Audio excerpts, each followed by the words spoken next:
presented by Mathli Express Music.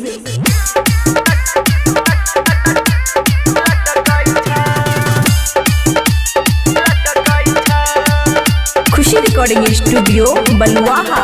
ऊपर नीचा छौरा की देखै छी, हमरा में छौरा की खोजै छी। बोल ऊपर नीचा छौरा की देखै छी, हमरा में कथी रे खोजै छी। तोहर ध्यान हमरा चले पर्यटकल छ, लागै छौ कोनो गड़बड़ घटना घटकै छ।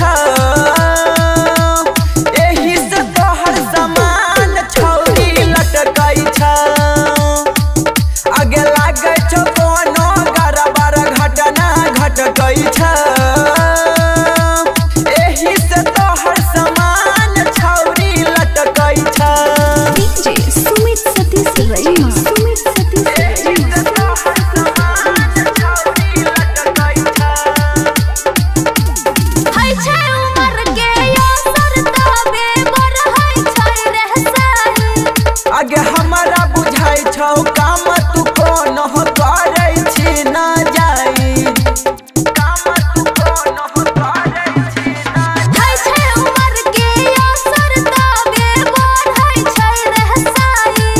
आगे हमारा बुझाई छौ काम तू कोनो करै छी ना जाई। तोरा अखिया में भाव खूब छलकै छ, लागै छौ कोनो गड़बड़ घटना घटकै छ। एही से तोहर सामान छौरी लटकै छ। आगे लागै छौ कोनो गड़बड़ घटना घटकै छ।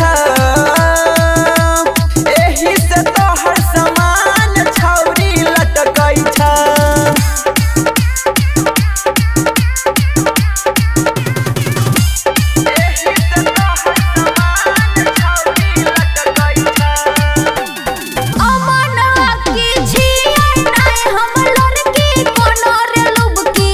आगे सुबह सुहाना के मारे दे छौरी ढोडी में अपना डुबकी, मारे दे छौरी ढोडी में अपना डुबकी।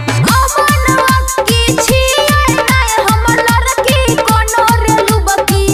आगे सुबह सुहाना के मारे दे छौरी ढोडी में अपना डुबकी। तोहर मन के एने ओने भटकै छ, गे लागै छौ कोनो गड़बड़ घटना घटकै छ। एही से तोहर सामान छौरी लटकै छ। आगे लागै छौ कोनो गड़बड़ घटना घटकै छ। एही से तोहर सामान छौरी लटकै छ। खुशी रिकॉर्डिंग स्टूडियो बलुआहा।